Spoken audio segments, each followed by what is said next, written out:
Hello friends, स्वागत है आप सभी का हमारे YouTube channel Krishna classes Bijnor में और एक और नई क्लास के साथ। तो आज का पहला प्रश्न इस प्रकार है। चित्तौड़गढ़ के किले के अंदर विजय के प्रतीक विजय स्तंभ का निर्माण किसने कराया था। इसमें बताना है चित्तौड़गढ़ के किले के अंदर विजय के प्रतीक विजय स्तंभ का निर्माण किसने कराया था। तो बताइए इसका राइट आंसर क्या बनेगा। तो क्वेश्चन नंबर 1 में राइट आंसर बनेगा option number B, Rana Kumbha. Rana Kumbha इसका सही आंसर होगा। राणा कुंभा ने विजय स्तंभ का निर्माण कराया था। नेक्स्ट बताना है क्वेश्चन नंबर 2। 1529 में घाघरा के युद्ध में मुगल बादशाह बाबर ने किसे हराया था। 1529 में घाघरा के युद्ध में मुगल बादशाह बाबर ने किसको हराया था क्वेश्चन नंबर 2 में। तो इसका राइट आंसर होगा option number D, Mahmud Lodi. Mahmud Lodi को हराया था। 1529 में घाघरा के युद्ध में मुगल बादशाह बाबर ने महमूद लोधी को पराजित किया था और घाघरा का युद्ध स्थल और जल दोनों स्तरों पर लड़ा गया था। घाघरा का युद्ध स्थल और जल दोनों पर लड़ा गया था। नेक्स्ट बताना है क्वेश्चन नंबर 3 में। मोहम्मद बिन तुगलक ने निम्नलिखित विदेशी यात्रियों में से किसे राज्य सेवा से नियुक्त किया था। क्वेश्चन नंबर 3 में बताना है मोहम्मद बिन तुगलक ने निम्नलिखित में से किस विदेशी यात्रियों को राज्य के सेवा नियुक्त किया था क्वेश्चन नंबर 3 में। तो इसका राइट आंसर होगा option number B. Option number B इसका राइट आंसर बन जाएगा। Ibn Battuta. इबन बतूता को किया था। इबन बतूता को किया था और इबन बतूता ने अपनी अरबी भाषा में लिखा गया उसका यात्रा वृत्तांत जिसे रेहला भी कहा जाता है, रेहला कहा जाता है। नेक्स्ट क्वेश्चन नंबर बताना है 4। मिजोरम के पारंपरिक बांस नृत्य को क्या कहा जाता है। मिजोरम के पारंपरिक बांस नृत्य को क्या कहा जाता है। तो इसको कहा जाता है चिराब। इसको कहा जाता है चिराब। ऑप्शन नंबर सी, चिराब कहा जाता है इसको। और मिजोरम के पारंपरिक बांस नृत्य को चिराब कहा जाता है। यह मिजोरम के आदिवासियों द्वारा किए जाने वाला नृत्य है। नेक्स्ट बताना है अगला प्रश्न। निम्नलिखित में से कौन सी ब्रिटिश भारत में नील की खेती से संबंधित एक प्रणाली थी। कौन सी ब्रिटिश भारत में नील की खेती से संबंधित एक प्रणाली थी। क्वेश्चन नंबर 5 में बताना है इसका राइट आंसर क्या बनेगा। तो इसका राइट आंसर बनेगा option number B. Option number B इसका राइट आंसर बन जाएगा। निज ब्रिटिश भारत में नील की खेती से संबंधित एक प्रणाली थी और नील की खेती को दो मुख्य तरीके थे, निज और रैयती। निज और रैयती। और निज खेती की व्यवस्था को बागान मालिक खुद अपनी जमीन में नील का उत्पादन करवाता था। नेक्स्ट बताना है क्वेश्चन नंबर 6। ब्रिटिश संसद में सदस्य बनने वाले पहले भारतीय का नाम बताना है। ब्रिटिश संसद में सदस्य बनने वाले पहले भारतीय कौन थे क्वेश्चन नंबर 6 में। तो क्वेश्चन नंबर 6 का राइट आंसर बनेगा दादा भाई नौरोजी। दादा भाई नौरोजी ब्रिटिश संसद में सदस्य बनने वाले पहले भारतीय थे और दादा भाई नौरोजी को 1892 में फिनसबरी से कॉमन हाउस के लिए चुने गए थे। फिनसबरी से कॉमन हाउस के लिए चुने गए थे और दादा भाई नौरोजी लिबरल पार्टी से चुनाव लड़े थे। नेक्स्ट बताना है क्वेश्चन नंबर, और इसमें एक पॉइंट दिया गया है भीकाजी कामा। भीकाजी कामा कौन थी। इसमें दिया है भीकाजी कामा भारत को क्रांतिकारी माता कहा जाता है। भीकाजी कामा को भारत में क्रांतिकारी की माता कहा जाता है। नेक्स्ट बताना है क्वेश्चन नंबर 7। निम्न भारतीय क्रांतिकारियों में से किसे जर्मनी के सहयोग से अंग्रेजों के खिलाफ सशस्त्र विद्रोह का विचार किया था। निम्न भारतीय क्रांतिकारियों में से किसी ने जर्मनी के सहयोग से अंग्रेजों के खिलाफ सशस्त्र विद्रोह का विचार किया था क्वेश्चन नंबर 7 में। तो इसका राइट आंसर बनेगा बाघा जतिन। बाघा जतिन ने किए विद्रोह का विचार किया था और बाघा जतिन युगांतर पार्टी के प्रमुख नेता थे। युगांतर पार्टी के नेता थे। जबकि प्रफुल्ल चाकी और खुदीराम बोस ने 13 अप्रैल 1908 को मुजफ्फरनगर जिले के किंग्सफोर्ड में की हत्या का प्रयत्न किया था। नेक्स्ट बताना है क्वेश्चन नंबर 8 में Salal hydro electric power station निम्नलिखित में से किस नदी पर है। Salal hydro electric power station निम्नलिखित में से किस नदी पर बनाया गया है क्वेश्चन नंबर 8 में। तो यह बनाया गया है चिनाब नदी पर। इसका राइट आंसर बनेगा ऑप्शन नंबर ए, चिनाब नदी पर बनाया गया है। और सलाल हाइड्रोइलेक्ट्रिक पावर से लाभान्वित होने वाले राज्य चंडीगढ़, दिल्ली, हिमाचल प्रदेश, हरियाणा और जम्मू कश्मीर आदि राज्य है, इससे लाभान्वित होने वाले राज्य हैं। नेक्स्ट बताना है 1905 में बंगाल विभाजन का आदेश किसके द्वारा किया गया था। 1905 में जो बंगाल का विभाजन का आदेश किया गया था वह किसके द्वारा किया गया था। क्वेश्चन नंबर 9 में बताना है। तो यह किया गया था लॉर्ड कर्जन द्वारा। लॉर्ड कर्जन द्वारा यह आदेश किया गया था। और लॉर्ड कर्जन ने 19 जुलाई 1905 को 19 जुलाई 1905 को बंगाल विभाजन की घोषणा की थी, लेकिन बंगाल की विविध रूप से विभाजन 16 अक्टूबर 1905 को किया गया था। जबकि बंगाल का विधिवत विभाजन कब किया गया था, 16 अक्टूबर 1905 को किया गया था। अगला क्वेश्चन बताना है 1931 में निम्नलिखित में से कौन इंडियन नेशनल कांग्रेस के अध्यक्ष थे। 1931 में निम्नलिखित में से कौन इंडियन नेशनल कांग्रेस के अध्यक्ष थे। क्वेश्चन नंबर 10 में इसका राइट आंसर बताना क्या होगा। तो इसका राइट आंसर होगा ऑप्शन नंबर बी, वल्लभ भाई पटेल। सरदार वल्लभ भाई पटेल 1931 में इंडियन नेशनल कांग्रेस के अध्यक्ष थे। और 1931 में कांग्रेस अधिवेशन के मौलिक अधिकार और आर्थिक अधिकार संबंधित प्रस्ताव पारित हुआ था। नेक्स्ट बताना है क्वेश्चन नंबर 11, जोग जलप्रपात किस राज्य या केंद्र शासित प्रदेश में स्थित है। जोग जलप्रपात किस राज्य या केंद्र शासित प्रदेश में स्थित है, क्वेश्चन नंबर 11 में। तो जोग कौन से राज्य में स्थित है, यह राज्य कर्नाटक राज्य में स्थित है। कर्नाटक राज्य में स्थित है। नेक्स्ट बताना है क्वेश्चन नंबर 12, निम्नलिखित में से किस राज्य में भारत की सबसे बड़ी खारी आर्द्रभूमि सांभर झील स्थित है। इसमें बताना है सबसे बड़ी खारी आर्द्रभूमि सांभर झील किस राज्य में स्थित है, क्वेश्चन नंबर 12 में। तो यह स्थित है राजस्थान में। राजस्थान भारत की सबसे बड़ी खारी आर्द्रभूमि सांभर झील स्थित है। और सांभर झील राजस्थान के जयपुर राज्य में, कहाँ पर है, ये जयपुर राज्य में स्थित है। और सांभर झील एक रामसर स्थल भी है। भारत ने 1982 में रामसर संधि को स्वीकार किया था। नेक्स्ट बताना है क्वेश्चन नंबर अगला, निम्नलिखित में से कौन सी नदी घाघरा नदी की सहायक नदी है। कौन सी नदी घाघरा नदी की सहायक नदी है, क्वेश्चन नंबर 13 में। तो घाघरा नदी की सहायक नदी कौन सी है, सरयू नदी। घाघरा नदी की सहायक नदी है सरयू नदी। नेक्स्ट बताना है भारत में उष्णकटिबंधीय सदाबहार वन कहाँ पाए जाते हैं। भारत में उष्णकटिबंधीय सदाबहार वन कहाँ पाए जाते हैं, क्वेश्चन नंबर 14 में बताना है इसका सही आंसर क्या होगा। तो इसका राइट आंसर होगा ऑप्शन नंबर ए, केरल में। भारत में उष्णकटिबंधीय सदाबहार वन केरल में पाए जाते हैं। और उष्णकटिबंधीय सदाबहार वन मुख्यतः विषुवत रेखीय प्रदेश और उष्णकटिबंधीय प्रदेशों में पाए जाते हैं। अगला क्वेश्चन बताना है क्वेश्चन नंबर 15, भारत में लोकपाल एवं लोकायुक्त की स्थापना का सुझाव किसने दिया था। भारत में लोकपाल और लोकायुक्त की स्थापना का सुझाव दिया था। क्वेश्चन नंबर 15 में बताना है ये किसने दिया था। ये दिया था प्रशासनिक सुधार आयोग ने दिया था। प्रशासनिक सुधार आयोग ने दिया था। भारत में लोकपाल एवं लोकायुक्त की स्थापना का सुझाव प्रशासनिक आयोग ने दिया था। और इस आयोग का गठन 5 जनवरी 1966 को 5 जनवरी 1966 को किया गया था। 5 जनवरी 1966 को किया गया था। अगला बताना है क्वेश्चन नंबर 16, निम्नलिखित में से कौन सा भारतीय रिजर्व बैंक की मौद्रिक नीति का एक साधन नहीं है।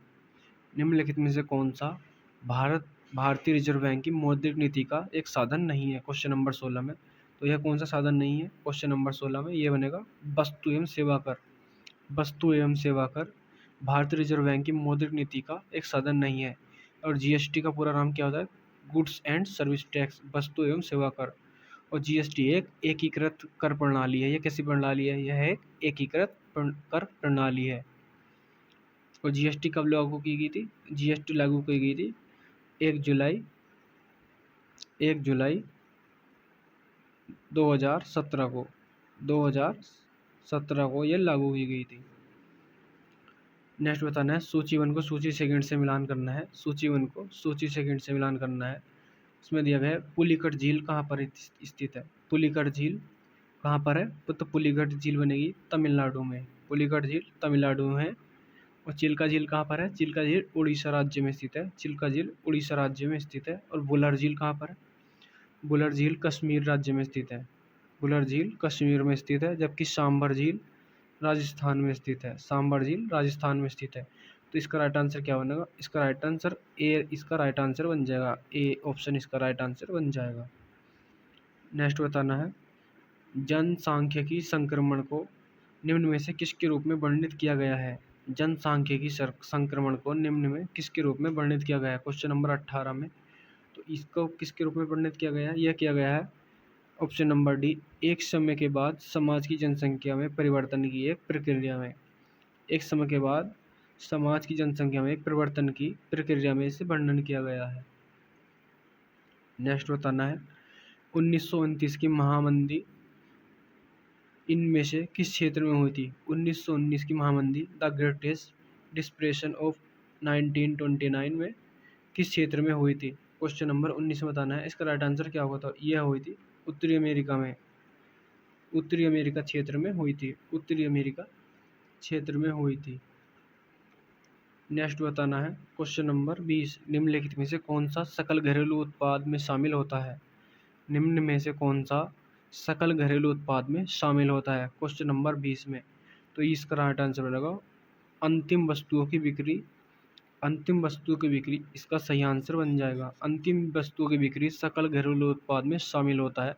और सकल घरेलू उत्पाद किसी भी अर्थव्यवस्था का एक वित्त वर्ष में उत्पादित सभी अंतिम वस्तुओं की और सेवाओं की मौद्रिक मूल्य है। यह कैसा मूल्य है? ये मौद्रिक मूल्य है। और जीडीपी में होने वाला वार्षिक प्रतिशत परिवर्तन ही अर्थव्यवस्था की वृद्धि दर कहलाती है। नेक्स्ट भारतीय संविधान लिखने वाली संविधान सभा में कितने सदस्य थे? क्वेश्चन नंबर 21 में बताना है भारतीय संविधान लिखने वाली संविधान सभा में कितने सदस्य शामिल थे? तो इसका राइट आंसर बनेगा ऑप्शन नंबर सी 299। 299 कैसे बनेगा? तो भारतीय संविधान लिखने वाली भारतीय संविधान सभा में कुल टोटल कितने थे? 299 सदस्य थे। और संविधान निर्माण सभा में कुल कितने सदस्य थे पहले? इसमें पहले सदस्य थे 389 सदस्य थे। 389 सदस्य थे। जबकि इसमें 389 सदस्यों में से 292 जो थे 292 सदस्य 292 सदस्य ब्रिटिश भारत राज्य से थे। और जबकि 4 चीफ कमिश्नरी प्रांत से थे और 93 देशी रियासतों से चुने गए थे। और जब 3 जून को योजना के द्वारा भारत विभाजन स्वीकार किया गया तो संविधान सभा में कुल कितने सदस्य बचे थे? 299 सदस्य बच गए थे। तो इसका राइट आंसर बनेगा ऑप्शन नंबर सी 299। नेक्स्ट बताना है 22 नंबर, भारतीय संविधान का कौन सा अनुच्छेद लोगों के कल्याण को बढ़ावा देने के लिए राज्य को एक सामाजिक व्यवस्था बनाने का निर्देश देता है? इसका राइट आंसर बताना है क्या होगा? तो इसका राइट आंसर बनेगा अनुच्छेद 38। अनुच्छेद 38 इसका राइट आंसर बन जाएगा। भारतीय संविधान के अनुच्छेद 38 लोगों के कल्याण को बढ़ावा देने के लिए राज्यों को एक सामाजिक व्यवस्था बनाने का निर्देश देता है। और अनुच्छेद 38 के अनुसार राज्य ऐसी सामाजिक व्यवस्था की स्थापना करेगा जिसमें सामाजिक, आर्थिक, राजनीतिक, न्याय और संस्थाओं को अनुप्रमाणित करे। नेक्स्ट बताना है क्वेश्चन नंबर 23। क्वेश्चन नंबर 23 बताना है निम्नलिखित में से कौन सा पद भारत के संविधान के अनुच्छेद 76 के तहत संवैधानिक पद है? निम्नलिखित में से कौन सा एक पद भारत के संविधान के अनुच्छेद 76 के तहत एक संवैधानिक पद है? क्वेश्चन नंबर 23 में बताना है। इसका राइट आंसर क्या होगा? तो इसका राइट आंसर बनेगा भारत के महान्यायवादी।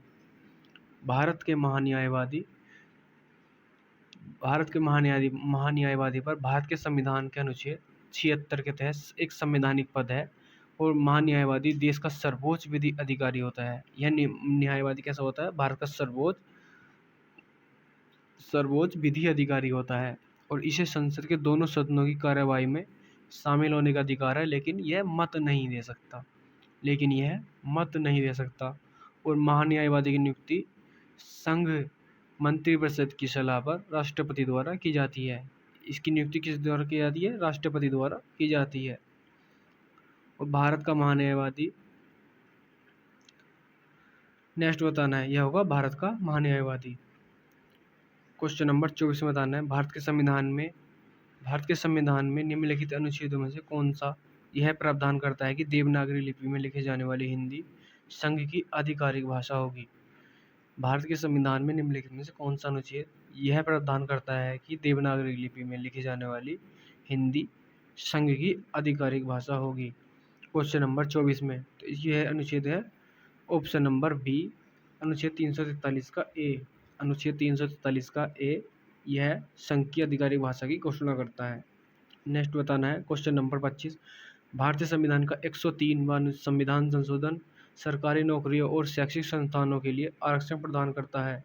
यह किसको प्रदान करता है? क्वेश्चन नंबर 25 में यह प्रदान करता है आर्थिक रूप से कमजोर वर्ग के लिए। यह आर्थिक रूप से कमजोर वर्ग के लिए आरक्षण प्रदान करता है। और भारतीय संविधान का 103वां संविधान संशोधन सरकारी नौकरी के लिए शैक्षणिक संस्थानों में आर्थिक रूप से कमजोर वर्ग के लिए आरक्षण प्रदान करता है। और इस संशोधन के माध्यम से संविधान में 2 नए अनुच्छेद का निर्माण हुआ। और कौन कौन से हैं? एक है 15 का 6 नंबर और दूसरा है 16 का 6 नंबर, अनुच्छेद 16 का 6 नंबर। इसमें 2 अनुच्छेद का इसमें किया गया है। नेक्स्ट बताना है, किस घटना के कारण आकाश का रंग नीला होता है? किस घटना के कारण आकाश का रंग नीला होता है? क्वेश्चन नंबर 26 में बताना है, किस घटना के कारण आकाश का रंग नीला होता है? तो इसका राइट आंसर बनेगा प्रकाश का प्रकीर्णन के कारण। प्रकाश का प्रकीर्णन के कारण आकाश का रंग नीला होता है। नेक्स्ट बताना है, घरों में खाना पकाने के लिए उपयोग की जाने वाली तरल पेट्रोलियम गैस एलपीजी निम्न में किसका मिश्रण है? एलपीजी किसका मिश्रण है? क्वेश्चन नंबर 27 में बताना है, तो इसका राइट आंसर होगा प्रोपेन और ब्यूटेन का। प्रोपेन और ब्यूटेन का एलपीजी प्रोपेन और ब्यूटेन का मिश्रण है। नेक्स्ट बताना है क्वेश्चन नंबर 28, निम्न में कौन सी प्रक्रिया तरल को सीधे उसके वाष्प रूप में परिवर्तित करती है? इनमें कौन सी क्रिया है जो तरल को सीधे वाष्प रूप में परिवर्तित करती है? क्वेश्चन नंबर 28 में, तो इसका राइट आंसर बनेगा वाष्पीकरण।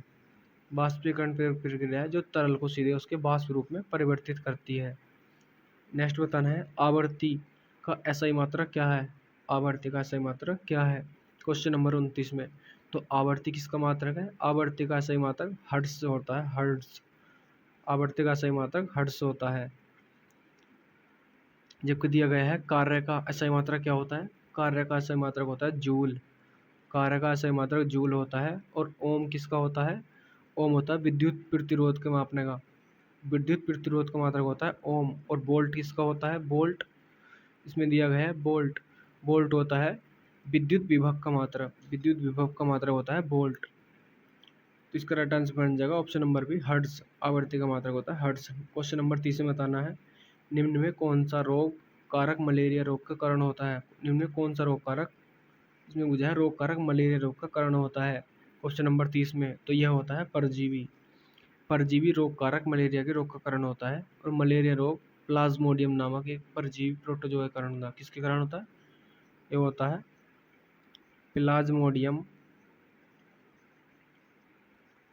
प्लाज्मोडियम नामक एक परजीवी प्रोटोजोआ के कारण होता है।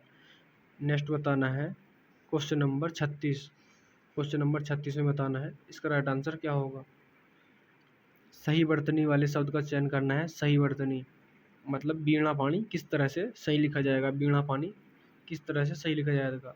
तो इसमें दिया गया है बीणा पानी। और बीणा पानी कौन सा बनेगा? ये बनेगा डी नंबर, बीणा पानी।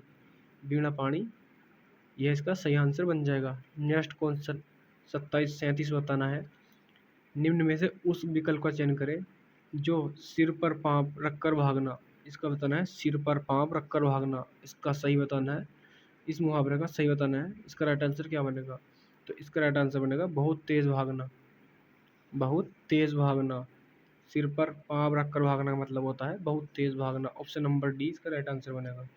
नेक्स्ट बताना है क्वेश्चन नंबर 38, दिए गए शब्द के पर्यायवाची शब्द का चयन करना है। खग। खग किसका पर्यायवाची बनेगा? खग का पर्यायवाची क्या बनेगा क्वेश्चन नंबर 38 में? तो खग का पर्यायवाची क्या होता है? खग का पर्यायवाची होता है पक्षी, विहग, विहंगम, विहग, चिड़िया आदि। इसका क्या नाम बनेगा? इसका बनेगा ऑप्शन नंबर डी, पक्षी इसका राइट आंसर हो जाएगा। खग का पक्षी हो जाएगा। नेक्स्ट बताना है शाश्वत का विलोम शब्द है।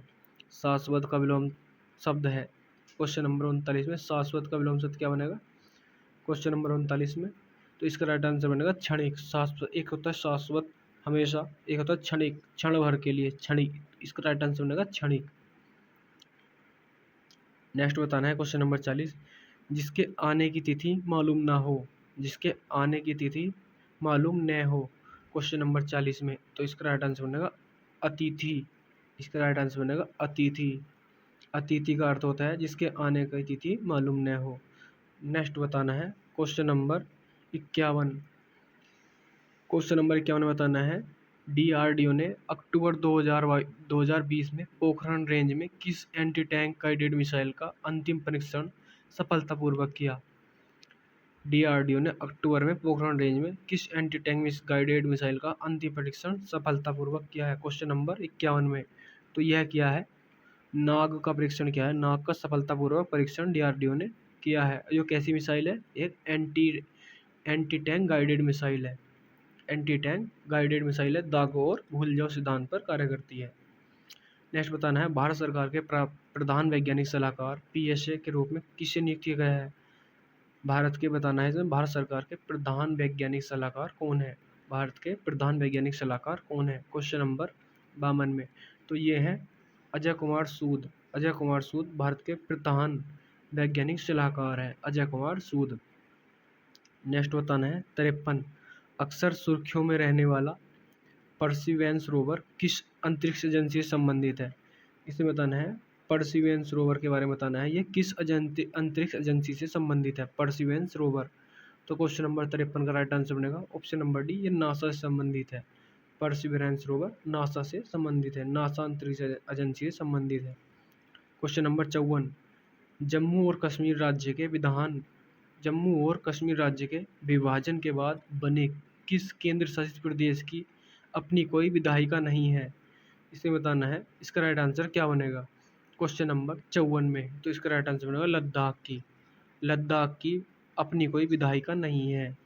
जम्मू कश्मीर के विभाजन के बाद लद्दाख की कोई अपनी विधायिका नहीं है। नेक्स्ट बताना है ओलंपिक 2021 में भारत के लिए स्वर्ण पदक किस खेल में जीता गया था। ओलंपिक 2021 में भारत के लिए स्वर्ण पदक किस खेल में जीता गया था क्वेश्चन नंबर 55 में बताना है इसका राइट आंसर क्या होगा। तो यह जीता गया था भाला फेंक में। भाला फेंक में नीरज चोपड़ा द्वारा जीता गया था स्वर्ण पदक, नीरज चोपड़ा द्वारा। नेक्स्ट बताना है क्वेश्चन नंबर 56, विश्व स्तर पर अंतर्राष्ट्रीय नृत्य दिवस किस तारीख को मनाया जाता है। अंतर्राष्ट्रीय नृत्य दिवस बताना है, अंतर्राष्ट्रीय नृत्य दिवस। अंतर्राष्ट्रीय नृत्य दिवस बताना है किस तारीख को मनाया जाता है क्वेश्चन नंबर 56 में। तो यह मनाया जाता है 29 अप्रैल को अंतर्राष्ट्रीय नृत्य दिवस मनाया जाता है, 29 अप्रैल। नेक्स्ट बताना है कौन सा शहर जल मेट्रो परियोजना वाला भारत का पहला शहर बन गया है। कौन सा शहर जल मेट्रो परियोजना वाला भारत का पहला शहर बन गया है। जल मेट्रो परियोजना से बताना है जल मेट्रो परियोजना वाला भारत का पहला शहर बन गया है क्वेश्चन नंबर 57 में। तो यह बन गया है कोच्चि। कोच्चि कोच्चि शहर भारत का पहला जल मेट्रो परियोजना वाला शहर बन गया है। नेक्स्ट बताना है किस देश ने समृत मिसाइल का सफल परीक्षण किया है। किस देश ने समृत मिसाइल का सफल परीक्षण किया है क्वेश्चन नंबर 58 में। तो यह किया है रूस ने। रूस ने समृत मिसाइल का सफल परीक्षण किया है। अगला बताना है किस भारतीय मूल के अमेरिकी को उपराष्ट्रपति कमला हैरिस का कार्यकारी सचिव और रक्षा सलाहकार नियुक्त किया गया है। कमला हैरिस का रक्षा सलाहकार किसे नियुक्त किया गया है क्वेश्चन नंबर 59 में। तो यह किया गया है शांति शेट्टी को। शांति शेट्टी को कमला हैरिस का कार्यकारी सचिव और रक्षा सलाहकार नियुक्त किया गया है। नेक्स्ट बताना है किसे नीति आयोग का नया उपाध्यक्ष नियुक्त किया गया है। नीति आयोग के नए उपाध्यक्ष किसे बनाया गया है। नीति आयोग के नया उपाध्यक्ष किसे बनाया गया है क्वेश्चन नंबर 60 में बताना है। तो इसका राइट आंसर बनेगा सुमन वेरी। सुमन वेरी को नीति आयोग का उपाध्यक्ष बनाया गया है। नीति आयोग के उपाध्यक्ष बनाया गया है। नेक्स्ट बताना है क्वेश्चन नंबर 61, किसका मुख्यालय जिनेवा में स्थित है। किसका मुख्यालय जिनेवा में स्थित है? क्वेश्चन नंबर 61 में। तो जिनेवा में किसका मुख्यालय स्थित है? यह है विश्व व्यापार संगठन। विश्व व्यापार संगठन का मुख्यालय जिनेवा में स्थित है। और विश्व व्यापार संगठन की स्थापना कब हुई थी? यह हुई थी 1 जनवरी 1995 को विश्व व्यापार संगठन की स्थापना हुई थी। नेक्स्ट बताना है पटचित्र चित्रकला शैली किस राज्य का लोकप्रिय कला रूप है? पटचित्र चित्रकला शैली किस राज्य का लोकप्रिय कला रूप है? क्वेश्चन नंबर 62 में। तो यह कहाँ का प्रसिद्ध है? यह है उड़ीसा राज्य का। पटचित्र कहाँ का है? उड़ीसा राज्य का प्रचलित है। नेक्स्ट बताना है लोकसभा की पहली महिला स्पीकर कौन थी? लोकसभा की पहली महिला स्पीकर कौन थी? क्वेश्चन नंबर 63 में। तो यह थी मीरा कुमार। लोकसभा की पहली महिला स्पीकर थी मीरा कुमार। नेक्स्ट बताना है और लोकसभा की दूसरी महिला स्पीकर कौन है? सुमित्रा महाजन है। सुमित्रा महाजन, ये सुमित्रा महाजन थी। नेक्स्ट बताना है प्रसिद्ध महाकाव्य पद्मावत किसने लिखा था? प्रसिद्ध महाकाव्य पद्मावत किसने लिखा था? क्वेश्चन नंबर 64 में। तो प्रसिद्ध महाकाव्य पद्मावत मलिक मोहम्मद जायसी ने लिखा था। मलिक मोहम्मद जायसी ने, इसका आंसर बनेगा मलिक मोहम्मद जायसी ने लिखा था। नेक्स्ट बताना है दादा साहब फाल्के पुरस्कार पाने वाले प्रथम व्यक्ति का नाम बताना है। दादा साहब फाल्के पुरस्कार पाने वाले प्रथम व्यक्ति का नाम बताना है। क्वेश्चन नंबर 65 में। इसका सही आंसर बताना है क्या होगा? तो इसका आंसर होगा देविका ईरानी। देविका ईरानी इसका सही आंसर हो जाएगा। नेक्स्ट बताना है question number 66 India means freedom. India means freedom पुस्तक किसके द्वारा लिखी गई है? India means freedom. Question number 66। तो इसका राइट आंसर होगा मौलाना अबुल कलाम आज़ाद द्वारा लिखी गई है। मौलाना अबुल कलाम आज़ाद द्वारा ये पुस्तक लिखी गई है India means freedom, Maulana Abul Kalam Azad. Next question number 67 संसद के अंतर्गत कौन सा आता है? संसद के अंतर्गत कौन आता है? ये आते हैं क्वेश्चन नंबर 67 में डी उपरोक्त सभी आते हैं। संसद के कितने सदन है? 3 सदन है, लोकसभा, राज्यसभा और राष्ट्रपति। नेक्स्ट बताना है क्वेश्चन नंबर अगला बताना है कौन सा है 68 भारतीय परमाणु कार्यक्रम के जनक के रूप में किसे जाना जाता है? भारतीय परमाणु कार्यक्रम के जनक के रूप में किसे जाना जाता है? क्वेश्चन नंबर 68 में। क्वेश्चन नंबर 68 में। तो इसका राइट आंसर होगा option number A doctor Homi Bhabha को। डॉक्टर होमी भाभा को भारतीय परमाणु कार्यक्रम के जनक के रूप में जाना जाता है। नेक्स्ट बताना है पर्यावरण की रक्षा के लिए 3 आर हैं। पर्यावरण की रक्षा के लिए 3 आर कौन कौन से हैं? क्वेश्चन नंबर 69 में बताना है। इसका सही आंसर क्या होगा? क्वेश्चन नंबर 69 में। तो पर्यावरण की रक्षा के लिए 3 आर हैं। एक होता है रिड्यूस, रिसाइकल और रीयूज।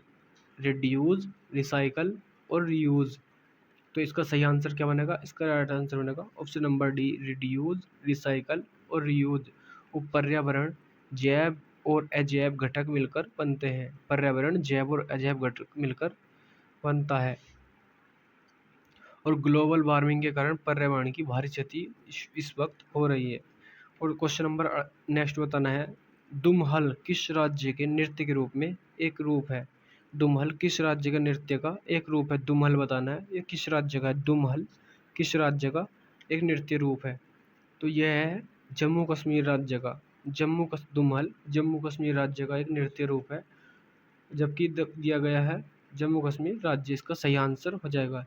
अगर आपको क्लास थोड़ी भी अच्छी लगी हो, 1% भी अच्छी लगी हो, तो लाइक करें, कमेंट करके बताएं आपको क्लास कैसी लगी और चैनल को सब्सक्राइब ज़रूर करें। धन्यवाद।